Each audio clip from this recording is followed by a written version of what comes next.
All right. So down at the bottom of the map on GSL Daybreak, we've got our OGS player. He is. GSTL, the STC. That is about it for him. Can he win another game? Here in the GSL Team League, we're about to find out. He has to beat this guy right here from the Team TSL, their only Zerg player. TSL, revival. Trying to revive his team's hopes. Did you get it, Wolf? I actually made that joke a lot in the Super Tournament. Oh, you because did? It was, he was doing well in the Super Tournament during a time where no one else in TSL was. So and he was a newer player to the TSL at that time. So I just said, well, he's a TSL revival. There you go. We'll see if it will be or not. Well, wow, just like a purple line there. You hardly ever see purple in StarCraft. You ever think about that? I never thought about that. Unless it's a player color. Well, I'm worried that SCV, if that SCV bumps into that little arrow right there, does it do the rockets on its back like speed up, and does he fly forward? He's like, like he's building the barracks, suddenly like he gets rocketed forward and he can't build the barracks anymore. He has to come back, or does he build the barracks faster with rockets on the back? I think he like brushes it when he goes to one side and he like shoots off the ramp like in Mario Kart or something like that. Yeah, man. Or F-Zero. Yeah, I keep talking about that game. I want to play that game again now. The story in F-Zero is really good. All John has to do is bring it. We can play it. We've got John's Nintendo 64 at the GOM house right now. I'm playing a lot of Star Fox. John. Yep. All right, let me guys tell you a secret about John that I just want you guys to know. As we see this hatch first. John tells everyone that he's good at Star Fox. John is so bad at Star Fox. He is so bad, he couldn't even beat it. John's like, oh, I have over 2,000 points. I'm like, that's really hard, John. And I'm like, you know, passionate with him. He seems passionate. I'm like, we're really good.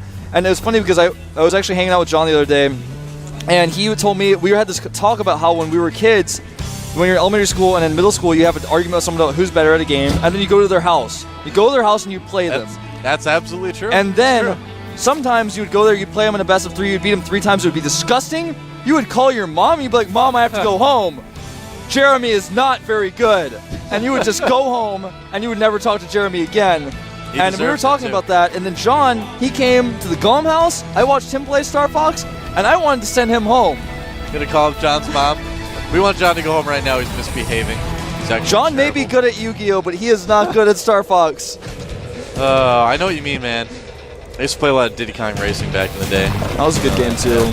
So, Bunker going up right now. It's going to be a kind of light pressure because he did get the factory up. Might kill a drone or two. Oh, he does get one drone. Very nice. He lost the SCV, so the Bunker's going to have to be canceled, but still, killing a drone there, pretty significant. Drone for an SCV, that's the properties of equivalent exchange. It fits. You've been continuing to watch that? I have been. Series? I haven't had as much time the last couple days because I've actually been playing a little bit more. Well, that's good to hear too. Yeah, it's good to play. But it's kind of, you know, that you start watching something and then you get like really into it. So I watched the entire season in like 5 days. But now I'm like watching the rest of it slowly. Well, that's good. It's gotta play. It's one of those series that when you finish it, you're going to be sad that it's over. But then you can watch Brotherhood, which is kind of like an alternate version, which is based on the manga. Huh. We'll talk more about the specifics of that later. But I know there's some Fullmetal Alchemist fans out there. I think it's definitely worth a watch if you're a fan of anime. Yeah. Or if you like to read manga, read the manga. So here's the thing: is down at the base of OGS the STC, we've got a command center going up, and the question is he going to switch it back over? And he is. Okay, I was about to say, is he going to get the Blue Flame Hellion upgrade? And he is getting that Infernal Pre-Igniter. Infernal Pre-Igniter. Well, the Hellions are going to do a little bit of harassment, but already back at the base of Revival a long while ago, he put up a Roach War, and he's prepared for this. He's making just 1 Roach right now, and that Roach pops out right in time. It's like Super Roach. He's going to chase the Hellions all the way into the base. Uh-oh, he may actually lose a couple drones here. Yeah. And in fact, he takes the drone out there. Is he going to get another one? It's the problem of only having 1 Roach. It's just not quite enough. Takes out 2. And if you can take these home and repair them, it'll be well worth it. Yeah. Look at that Roach. That Roach is just a second too late. Yeah, a little bit. Huh. Well, this is actually really similar to what we see some Slayers players doing these days. And it's becoming what we see most every Terran doing these days. It's really changing from Slayers to basically everybody. Well, it's a new style, and that's how StarCraft evolved. StarCraft 1 evolved in a similar way. StarCraft 2 seems to be evolving even faster than StarCraft 1 did. Imagine what StarCraft 2 is going to be like when we have all the expansion packs out. I know we always mention that. A lot of people mention that, but There's a long way to go with StarCraft 2, and I am so excited. Yeah, me too. I mean, there's just a ton of stuff that we haven't even seen yet, some strategies that haven't even been thought up yet. Many, many, many strategies that we haven't thought up yet. And the expansions too. Yeah. They're going up here for Revival. These guys, 4 roaches positioned at the front. They're like the hunter killers in Brood War. Remember I mentioned that a while ago. A lot of people knew what I was talking about. That's what those roaches are like, man. They're the heroes. They're going to stop all sorts of Hellions from getting in there. Hellions, not vultures this time around. Yeah, no vultures. No psi emitters. Nope. That would be cheating. What if you could like just research a psi emitter and then psi emitter? That would be not. That would just wouldn't be fair. That would actually be imba. Maybe. I don't know. I think Terran needs a huge buff. I'm just gonna stop there. I was gonna troll really hard, but I'm gonna not do that. Well, we're gonna see that same Slayer style drop that's been discussed. I like it a lot. And he's got Blue Flame here. The Roach is doing a lot of damage though. The drop heading for the main. It's very difficult to execute a drop like this though on this map because there's no area where there's an overlapping kind of section. But the Queen is not prepared. And he's actually going to drop those Marines off and then maybe go back for the Hellions. I don't know. He only has 6 roaches right now, but kills the Overlord. There's no speedlings out. Oh, Hellions are coming into the natural, and they might cause a little bit more damage. Wolf killing a lot of drones. There go meanwhile, like the Marines in the main are killing drones. Oh, very, very nicely done by OGS, the STC, killing so many drones. Wow. In fact, I'll check that count for you guys. Wow, 19 workers killed. That's pretty good. Roach speed is about 1/3 of the way done. Plus on weapons, stim on the way for the STC. Looks like he is just powering up to go into a pretty normal tank Marine style here. I'd like to see him add another factory. He may be trying what we've seen Slayer's Boxer trade do. He hasn't made any tanks. He's still making Hellions, making Marauders instead. We may see him try to do that style. Now, of course, there aren't any Banelings out yet, only Roaches and soon to be Roaches with Roach speed. So this style, skipping the tanks, is okay at this point. There's no Banelings. You can use just mostly Marines. That'll be fine. But it's kind of cool to see this style evolving, and we haven't seen it succeed extremely well, but I'd like to see that happen. Yeah, you know, those games that Boxer played the other day against Leenock were really interesting in terms of, especially game 1 where he just did not get any tanks at all. And, you know, he lost because of control issues, not necessarily because of strategy, but forget about that. More Hellions coming in, more drones getting roasted. And this is exactly what OGS STC needs to do. Target down those drones, get the economy even more in his favor. Well, we were 19 before, now we're 32 workers killed. 43 SCVs to 47 drones, though he's still droning up. But you might be thinking, well, he's killed so many, well, how does he have that much? Well, it's because he has no army. He has 10 Zerglings and 12 Roaches. That's it. Well, this is what you want to do so that when you do that push, when you move out, almost nice micro. You'll have a lot more than your opponent. Exactly. Yeah. And Marine Marauder actually is going to do quite well against Roaches. But there are some mutas coming out. There's actually 10 on the way right now. So that's going to shut down a lot of this drop. These drop possibilities for the STC. Interestingly enough, the STC is actually down about 10 supply after all of this as well. Huh. Well, I mean, Revival is a very good Zerg player. He knows how to macro. Making a ton of drones, saving up some gas. Well, Roaches take up a lot of supply as well. There's a lot of different reasons why. But you can see that he hasn't slipped in his macro even a bit through all of this, and that's really what I was trying to, the point that you and I were trying to make with that. Well, that's a player that's really not missing his injects with Zergs. I mean, you can tell when some Zergs are missing some injects because they'll be like, well, they should have more by this point. But yeah, Revival looks like he's hitting everything. Doing very well. Muta's coming in trying to do some damage, and there's not really a whole lot of defense right now for the STC at his main base. Yeah, this is very true, but the units for the STC that are moving around are scared Revival. He's sending his Mutas home. He's got some Banelings out. Baneling speed is just now starting, but combat shields aren't done. They're about to finish. They just finished. A stim goes off for the STC, but he doesn't do anything with it. He's going to try to scan and kill some tumors, make use of that stim. I like that. Making the stim worthwhile. Might as well. And that's going to slow things down there a little bit. Oh, he doesn't get the creep. That would have been huge because that would have been all the tumors below the ramp. Yeah. He wants to attack this third base location of Revival. Revival seems pretty prepared, though. I don't know. That's a lot of Zerglings. Well, here he comes. Zerglings and Banelings, some Roaches, some Mutas. And is it going to be enough? Some nice splitting, avoiding the banelings. Really nice splitting by OGS the STC, but it is not anywhere near enough. Reinforcements coming in, but they just may die too. It's a good amount of roaches. Only one medevac. Marines targeting down the mutas, killing a lot here, and in fact, even though he didn't win this fight, he did a lot of damage. Yeah, those cleaning up those mutas is very important. Kind of traded armies there. I'm just going to give you guys some unit counts here. We've got 51 SCVs to 51 drones, 4 Mirars, a medevac, a Viking, and 8 Marines to 6 Zerlings, 4 mutas, and 6 roaches. So very, very even game here in supply. Both these guys are tiny armies. Well, I mean, if TSL Revival can whittle down the Marine count while building up his muta count, he can do what a lot of Zergs have been preferring to do lately in TVZ, which is just kind of overrun the Terran with Zerg, or with Zerg, obviously, with mutas. Exactly. He's going to overrun them with Protoss. So just a lot of mutas. Mass muta seems to be like the popular thing to do on the get Neural Parasite and overrun the Terran with Terran. Yeah, that as well, definitely. Not wanting to take any damage from the turret quite yet. Looks like this probably not going to need to be canceled. Yeah, the Hellions just kind of see it and move on. They're going to try to get in here and kill some more drones. This could do some damage. Nice burrow, but he is scanning. And the drones are no longer mobile, so he's able to target them down exactly how he wants. Whoa, that's a big pack of drones. Oh. And barely saving those. Yeah, could have gotten 4 there if he had targeted those. Yeah, nice job by Revival. In all, workers killed, though, for the SCC is 46. Just 2 for Revival. He's only killed 2 of those guys, including the SCV that was building the bunker at the beginning of the game. That SCV was born to die. Some units are in StarCraft. That's how it is. Yeah, no, banelings. Gotta make these choices, man.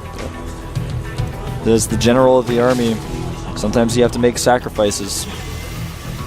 Now, Jinx, you owe me a soda. Oh, we were gonna go to the 24-hour mart after this. You're gonna have to buy me a Pepsi. You're gonna need I'll let you go though, and I'll let you go. I'll let you go first since you have to buy me a Pepsi now. Well, now I can't remember what I was going to say. Well, I think I was going to talk about the Mutalist count. Yeah, that's what I was going to talk about too. It's starting to get to scary levels. We're on the same page. We're on the same page, man. That's right. Now you guys are on the same page with us. There are 21 mutas out. They are in the base, wrecking havoc. Are they going to stop siege mode?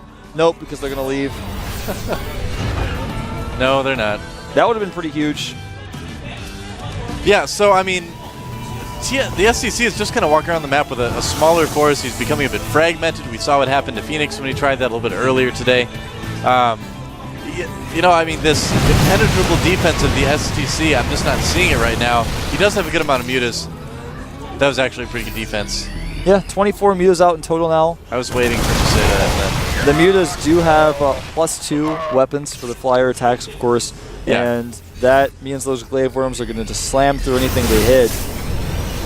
And I'm kind of wondering about the gas for Revival right now. He's spending a lot of it on Banelings, too. He has a good amount of those, and his muta count is still kind of hovering around 15.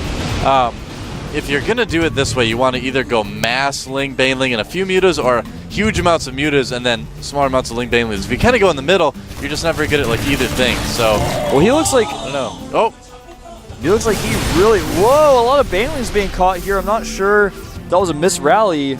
Oh no, losing even more of those. Yeah. In fact, he's going to lose some units over here as well.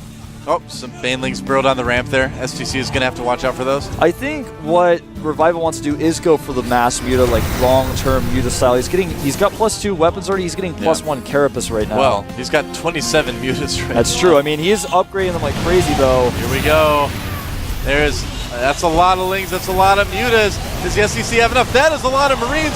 Whoa! Actually, the STC is going to kill a lot of mutas, man. That little engagement was pretty bad. Revival was like, well, I'll just sneak in here, and he had no place to run. There were Thors, there were Marines, there were turrets. Yeah. But these Marines have nowhere to run. He just lost about 10 mutas there. Revival remaining ahead in supply. His income is about 700 minerals per minute, greater than that of the SCC. So that's including mules. Yeah. So the SCC not in a good spot from here. He has to put some pressure on now. He realizes this. His upgrades are really good, though. He's got 2-2 for his Marines. His vehicles already have +1. They're about to have +2. And the Marines are about to have +3 weapons. Yeah, without the Infestors, it's going to be pretty difficult right now for Revival to break this. That all depends on STC's control as well. He's taking those Banelings around the outside to try to get a flank. Such a good position here. Yeah. Oh, here come the Banelings. Oh, no, they're all going to get killed by the tanks, but they kill a lot of Marines. That is only about maybe a fourth of the total army, though. Yeah, and now the rest of them are going to die. The siege tanks, things are not looking very good for Revival right now. Yeah, very nice tank spread by the STC. 40 Zerlings in production, but those Zerlings are not going to be very useful against very heavily upgraded Marines. Yep. The Mutas look like they want to go. Whoa! Huge Baneling run by. You guys didn't get to see. Didn't hit anything, though. Yep, that was a close call, but these Mutas are going to kill a lot of SCVs. Looks like he's just going to ignore that and go for the kill on Revival. Yeah, he's trying to do as much harassment as he can, but I think it's a little bit too little too late. All Revival really needs, or all TSL, what am I trying? Oh, wow, my vocal facilities have suddenly failed me. All right, the SCC, all he needs to do is defend. That's what I'm trying to say. Yep, and looks like Revival is going to come home with these Mutas. Maybe try to pick off some of these siege tanks because they are real damage dealers here, making the Banelings much less effective. Spawning Pool, Spire, and Baneling Nest all being remade because they were killed. Banelings. Oh boy, a lot of Marines actually getting taken out by the Banelings. Yeah, now what answer is there for these Mutas? Not a whole lot, only one Thor as well. You know, a lot of it comes down to control. There's the Thor getting Magic Ox right now, and suddenly the STC is in a little bit of trouble. Going to lose all these tanks. A lot of tanks. You remember these Mutas are heavily upgraded. They have 2-1 upgrades. This Marine tank is so difficult. One little mistake and it turns the tide of the entire game. Yeah, he just didn't split his Marines, and the SCC's stimming all of his Marines in the middle of the map for no reason. But now he's going to want to stim them again to help clean up these Mutas. Yep, Revival right away pulling back those Mutas, not losing a single one. Yeah, TSL Revival is actually playing this really well, except for that one moment where he got a lot of Mutas killed by those Marines about 5 minutes ago or so. Well, right now for income for these guys, Revival has twice the income of the SCC. Well, that's changing very rapidly. Actually, both these guys hovering around 740 minerals per minute. Yeah. As SCVs were transferred. Things are pretty even right now. I mean, there's more drones than SCVs, but then there's mules as well. So. Well, saturation. Oh, nice. A lot of Marines getting taken out right now, and suddenly this is looking really bad for the STC. Suddenly the STC's hopes of victory are getting blown up. Yeah, losing a lot of siege tanks. Marauders going down. And it looks like these medevacs and Marines may even be trapped. There are a lot of Mutas here, probably enough as well. Yeah, it's definitely going to be enough, and I think the STC may have to micro himself back into a corner, then type GG. Look at all those Marines. SCVs. Everything jives. GG. And look at that. TSL coming back and evening things up a little bit. Revival, man. He may be the only Zerg on the team, but he's actually pretty strong. He really is. He looks very pleased with himself after that win, and he should be. Absolutely. He played it really well, really patiently. Yeah. His Mutalist control was questionable at times, but overall he used them quite well. Controlled the game, used that heavy Muta style, upgraded them well, controlled them around the map, flew over Marines a few times. Well, that one time he flew over the Marines, it was like not his problem. Like he flew the Mutas in, then he got trapped in the back by Marines. There were Thors and there were also turrets. He was like, well, no matter where I go, I'm flying over something wrong. He got out there, he minimized his losses. For the most part, he did a good job keeping the Mutalisks alive. Very Just true. a couple little missteps here and there. And, it's really interesting. That was a bit different than I've seen him play in the past, too. This very standard mutiling Baneling. And you actually don't see that quite as much as you used to anymore. Yeah. It's almost become too standard. It's like the Terran is like, all right, I know what you're doing now. I know what to do. And for the most part, STC did do what he needed to do. He just had that one big moment of miscontrol where he lost about probably 30 Marines or so, if not more. When you miss one split, things get bad. Yeah, when you land on that one Baneling mine, when things are already bad, things get worse. And then when Mutas kill your planetary and all of your SCVs get blown up by 3 Banelings, I actually things can't get any worse than that. Yeah, that's about as bad as it can get. Your keyboard stops working, you're like, I can't even GG? What happens now? I don't know, then you just kind of like pull the keyboard out of the wall and throw it. I don't know. You just come out of your booth and you're like trying to go like this and stuff in the middle of the room, and everyone's like, "What is this guy doing? Is he crazy?" I don't know. That's the only way things could get worse. Gamers experience their rage in many different ways. Who is OGSTL going to send out next? Could really be MC this time. I'm thinking we're going to see Nada, though. I'm guessing Hero. Look at him right there. He's like, oh, I don't want to go. I don't want to go. Oh, but it's Nada. Told you, man. Or is it? Oh, is he going to fool us? Maybe. I don't know. No, I think it's actually him. He's just doing some high fives.